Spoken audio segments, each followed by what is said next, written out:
All right. Well, it is just a minute after 2, and we are going to jump in. So, this is being recorded. So, if you're watching this and can't stay for the whole thing, just know you can come back and it'll be on our YouTube channel within the next couple days. So, thank you so much for taking the time, Alice. Great to have you. Whoop. And we'll love to hear your voice Whoops. too. There we Thank you. go. Thanks, Kimberly. Great. And we had to do a short gap with all our wonderful growth and changes this past year. We've gone through a lot and we took a pause. We were doing conversations of hope every single month. And then we took a short pause for a few months just to let ourselves reestablish our rhythms and grow with our expansion and give Alice a little time to settle into the role she stepped into with the organization. So with that being said, we wanted to start right there. I wanted Alice to have the chance to share with you all how it's been stepping into this new level of leadership with hope, and anything she'd like to share on that note. Thank you, Kimberly. Yesterday, I met with staff and I did my teacher thing with the whiteboard and the white erasers and dry erase board, excuse me. And we talked about what hope looked like since 2007. And I joined in 2014, and how hope always goes for where the problem is. And so we'll revisit the problems we're seeing right now. But yeah, being the shelter director and being upfront with the pandemic and just being overwhelmed at what was that bringing to us for our health, for our clients. I can say that we had less than 10 people if you include our staff. If you don't include our staff, we had less than 5 people that we've dealt with over 2 years who had COVID, and Boulder County helped us, the health department helped us with the COVID Recovery Center, and we felt very supported. And we have our donors and our volunteers that they weren't afraid to still bring food, and from the bottom of our heart, we appreciate that. That makes us able to use money towards helping people with first month's rent. We had 40 people this year who are housed between our navigation shelter and our Safe Lot shelter. And since 2018, 170 people housed. And next year we're looking to do even bigger things. Like, how about if we go and see if they're still housed? We do that a little bit on Mondays. Monday is our let's make sure you're staying housed day. And we want to improve in that. And we want to have doggy daycare for Safe Lot, and that's in the making. And there's just things on the horizon that we're really looking forward to helping people with. I just wanted to see if you all knew about the American Rescue Plan Act, and if you wanted to see the Boulder County Commissioners and the planning that they did, the information that they came up with. Kimberly's going to put that, I believe, in the chat. Yeah, thank you. But what they heard from everyone is that we need to have everyone represented. We need to have all ethnicities represented, and we need to have LGBTQ represented, and we need to have the mountain communities represented. They feel like they're not represented. So the commission went out to all communities, and they learned a lot. And that was phase 1. Phase 2 is that they will project what the plan is for how to spend that $63 million that has come to the county. So a couple of the things that you already know is the economic impact, people losing their jobs, small businesses having to walk away and saying, I can't do this dream I've had my whole life. I've had to walk away from it. So economic impact is the big one.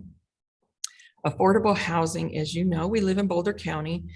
This is what Hope deals with all the time. We have 4 client advocates, and they are very good at finding housing that is affordable. So like my daughter lives in San Antonio, Texas, and her first apartment was $540. And I think it went up $30 or $40, and that's it.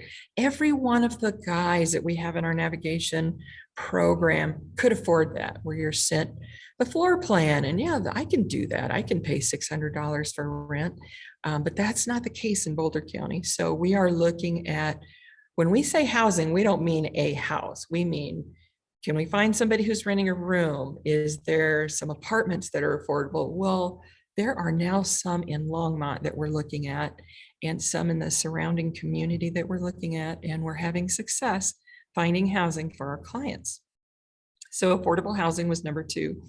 You may not know this, but childcare and the lack thereof of affordable childcare, or childcare in general, is affecting all businesses and nonprofits. So people are having to make a decision. Do I stay home with my children, or do I go to a job that cannot cover the cost? There was a woman in the group that I sat in on, one of these groups where I got to participate in what our needs were. And she said that she worked so hard to pay for daycare till her daughter got in school. And then the after school daycare was $800 a month. And even that was causing such a strain. And she had a fairly good job. So when you see McDonald's and the big box stores raising the base pay, us nonprofits are having to do that whether we can afford it or not. So we actually had to do that to be able to hire enough shelter staff for our shelters. But I don't want you to worry. We're finding great people. And if they're not a good fit, we're able to replace them quickly and be understanding with the people who had to say, this is just not working for me. The other things, let's see, that they said was the impact on nonprofits. So what we're seeing is, many people who are homeless, families who are homeless, and nonprofits who used to be able to say, hey, we can help you, now are saying, I have nothing. I'm so sorry, I have to turn you away. So the impact on nonprofits right now during the pandemic is another thing that the ARPA, Rescue Plan Act, is looking at, how to support nonprofits while there's burnout just keeping people afloat. So I appreciated that was even a thing. And another thing that's very important is the impact that COVID has had on every single person in Boulder County. So when we talk about that we need money to support mental health, we need to support everybody who's been impacted, and everyone has been impacted. All of us have been impacted by COVID. And I appreciate that when they came together and asked for our opinions, it was said everyone has been impacted by COVID. So that was my little thing I wanted to share with you about ARPA and the website, so that you could see what the commissioners put together, and they're just very transparent in their representation on the committee that went out. And that's that. And so, yeah, that's pretty much my learning curve, was continuing to deal with the pandemic. And, oh yeah, there aren't any people to hire. What are we going to do about that? But we're doing okay with that. People like the idea of helping other people. So in that regards, we're not a restaurant. We're helping people every day stay alive and have housing. And now we're working on keeping them housed. And that just feels awesome.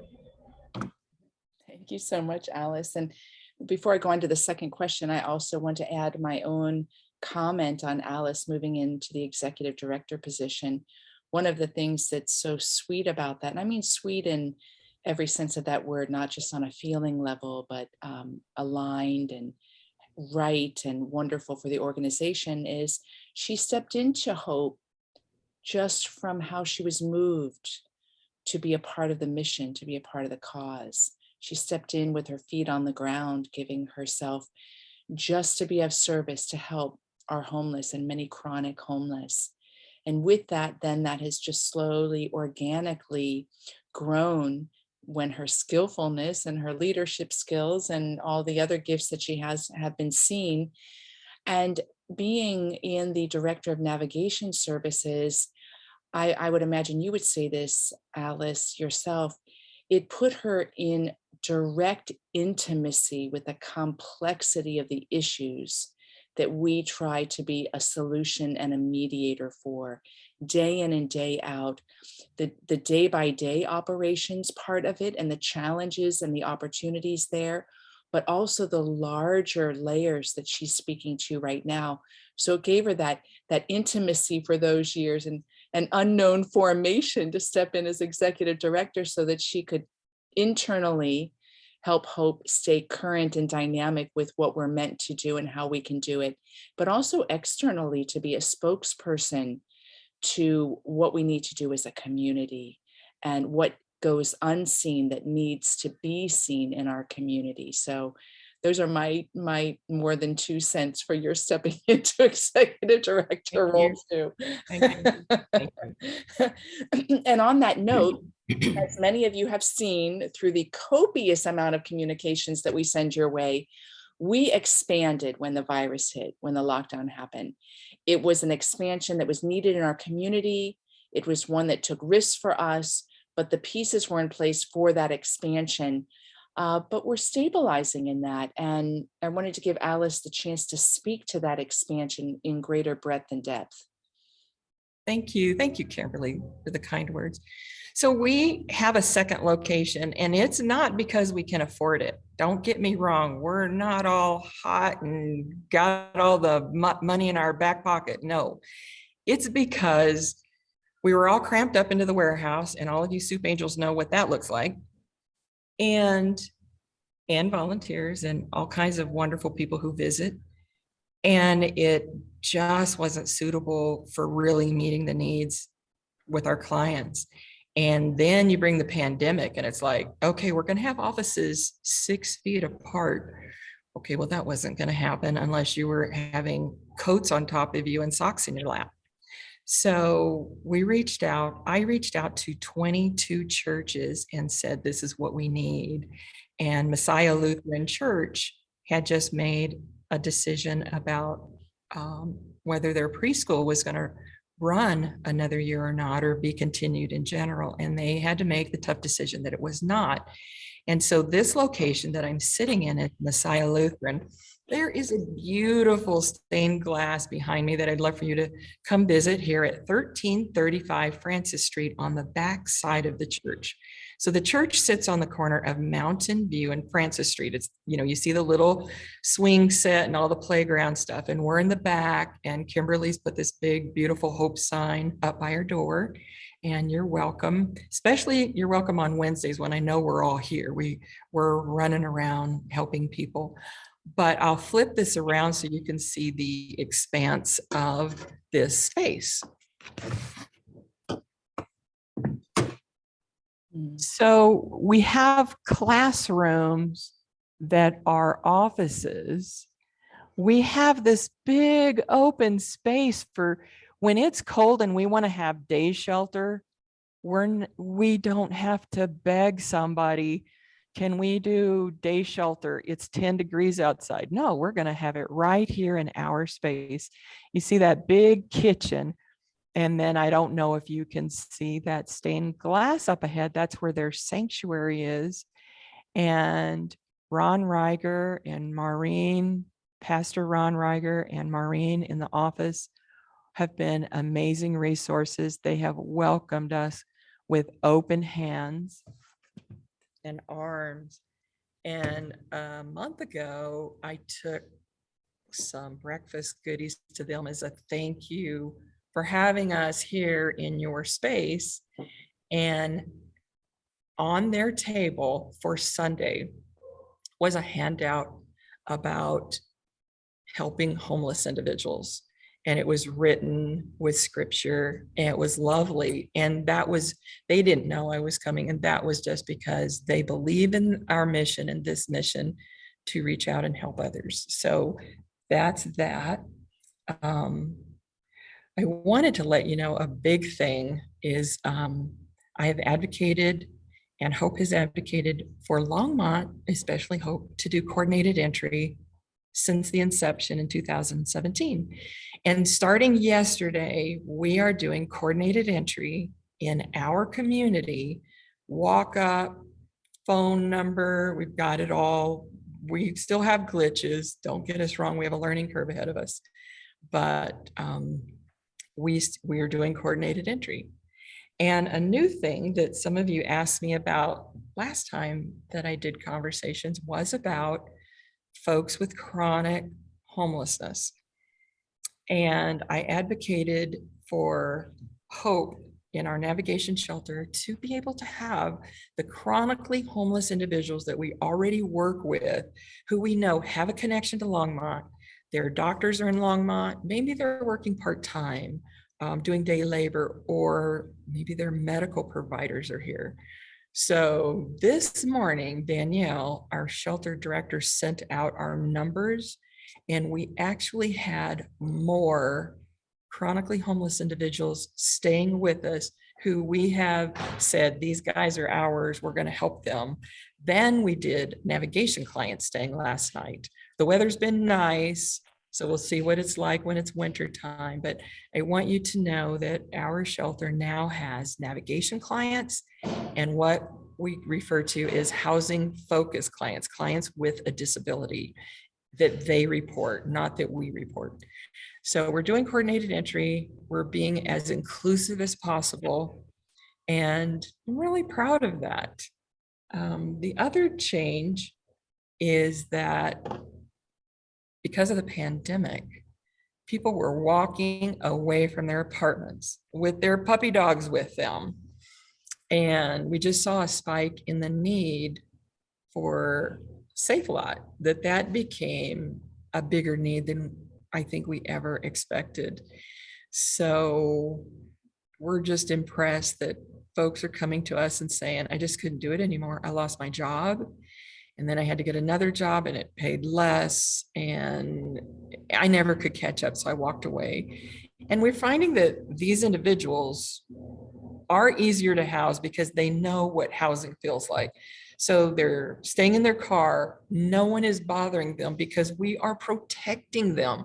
We drive around and we offer a meal and a shower and a place to stay warm and visit with community. And their dogs can romp around in the parking lot and throw frisbees to the dogs. And so now we have other people helping us out, and doggy daycare is our next step to helping these individuals while they're staying at Safe Lot. And we're also finding that they're finding housing within 2 months usually. They have some resources and some get up and go and drive to take care of that need they have to be housed again, because they have jobs they're proud of, good jobs, and they want to hold on to those. And they want to keep their dogs. And so Safe Lot has done that. And that our expansion is that we go back and forth. Do we need another Safe Lot? Do we, and right now we're staying the course with the one that we have. And our soup angels and our volunteers are keeping us afloat with serving food and bringing food to not only the Safe Lot, but the navigation shelter. We're so thankful to our volunteers. And if you're out there and you're a volunteer soup angel, you should stop by the office to get your very fancy Hope apron, because we need to get those to you. It's a word in for that. Yeah, I just wanted you to know that Safe Lot is really seeing a lot of folks walking away, and we also have families. So what are we researching right now is safe heating elements, which we have some people on our board who are very skilled in that.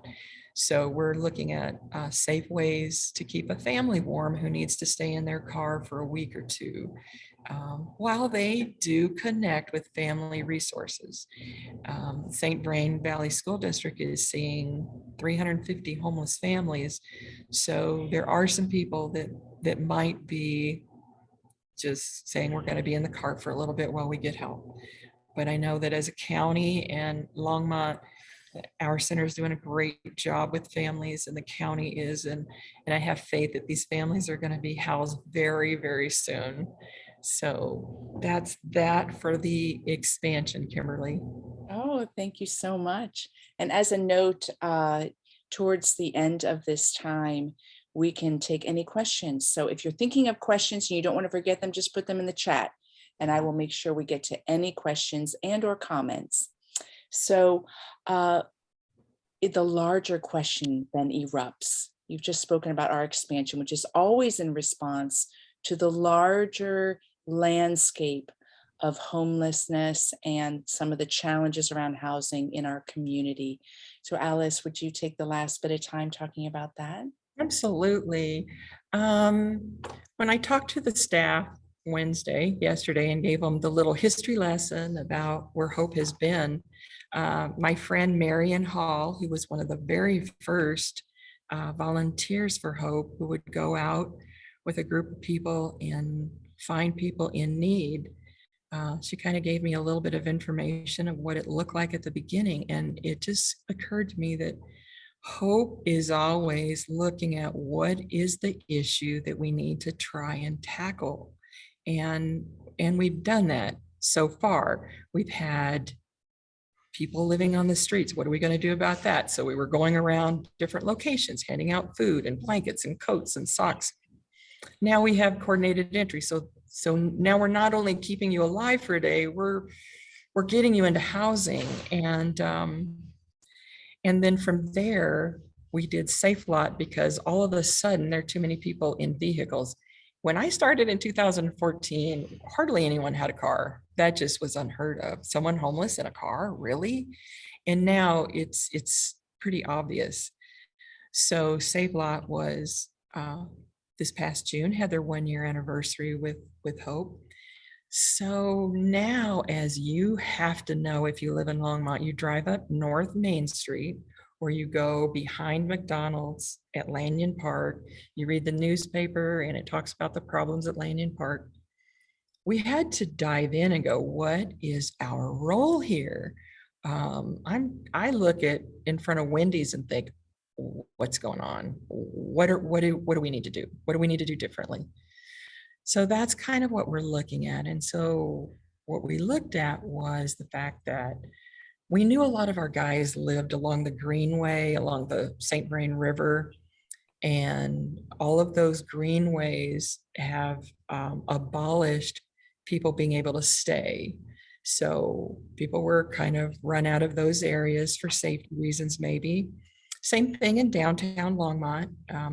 We used to be called out for someone in a sleeping bag next to St. Stephen's Church. Could we come help with that? And we'd go and help with that. And so, not downtown anymore. Those breezeways, no ticket for loitering or whatever. And I will say the Longmont Police Department has been amazingly helpful with every situation. And I know that this Lanyon Park has to be difficult for the city and for the police department. Everybody is really trying to figure out what to do. So I wanted you to know that we would love for you to email us ideas that you have, observations you have. We can't do it alone, and I wanted you to know what we were doing. So what we are doing is we are going to Lanyon Park. We have street outreach. Andy Schwartz is our volunteer manager and our street outreach manager, and he goes to Lanyon Park. Volunteers in the evening go. There's new curfews there at Lanyon Park, sunrise to sunset. Let's see. So when he goes, he's providing resources. But the big one is he's providing the opportunity for them to go with him to the DMV and get their IDs. There are a few people that have requested, I'd like an ID. And then most of them have said, the individuals that are staying there at Lanyon Park have said, we are afraid to leave our belongings and we would like some storage of some kind. So we're all putting on our thinking caps about what that storage could look like. So any ideas that you have in that regard would be helpful. We also have our office at 804. that people can come to and get everything, socks and backpacks and blankets and coats and a sack meal. Anyone who comes to our door, whether it be 804 or here at Messiah at 1335 or at our shelters, we turn no one away from a meal. Everyone should have a meal if that's what their basic need is. So at 804, they can have basic needs and a meal. We can get them signed up for coordinated entry if they would like to do that. And we're always encouraging that. We have invited people to come to our shelters. So when they come to Journey or Faith Point, they can get a meal, a shower, and any assistance that they would like. And that is every night of the week from 5:30 to 7 p.m. We try and get people in, 10-minute shower, let's get the next person in. And then we have those wonderful soup angel meals. So they're getting a nutritious meal.